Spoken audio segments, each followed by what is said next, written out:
Let me start by asking you about these key players in the formation of the Department of Social Relations, these four figures, the levelers. You had Talcott Parsons from sociology, Gordon Allport in social psychology and personality, Henry Murray from clinical psychology, and Clyde Kluckhohn in social and cultural anthropology.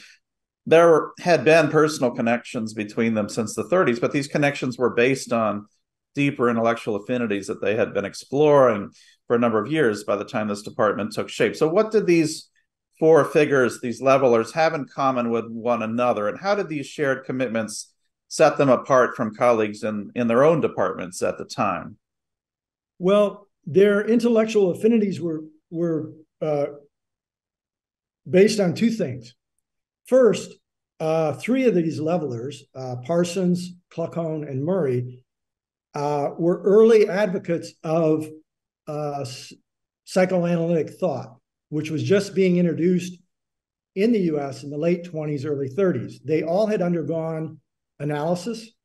Murray had undergone analysis by Carl Jung himself, and was one of the main conduits for bringing psychoanalytic theory into the American Academy.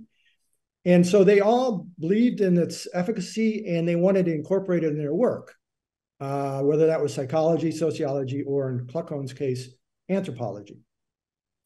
The second affinity is they were members of the famous Pareto Circle at Harvard.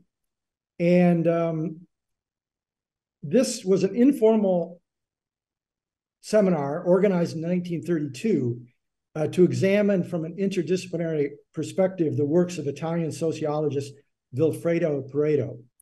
And it was organized by Lawrence Henderson at the business school.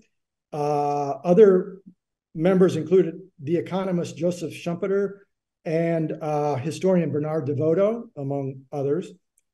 And so they actually met in this seminar, and that's where they learned they had this common interest, not just in Freud, but in an interdisciplinary approach. So you had those two things merging. And then the third thing they shared was, because of those two interests, they were marginalized in their departments.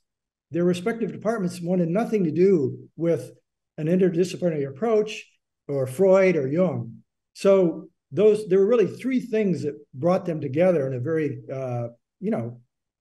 personal as well as professional way. Mm-hmm. So in between then, the late 30s, and when this department is formed, you have World War II. So tell us more about the impact of the war. What did social scientists do during the war?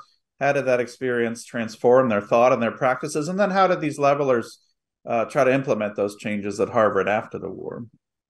Yeah, well, World War II really changed everything in terms of the behavioral sciences. The government hired over 1,700 psychologists to help research, research on the war to help the Allies. And they looked and they examined things from the morale of our troops, how to improve it, how to research the morale of our enemies and how we could knock that down, how we could sell war bonds to the public. They looked at things all across the board.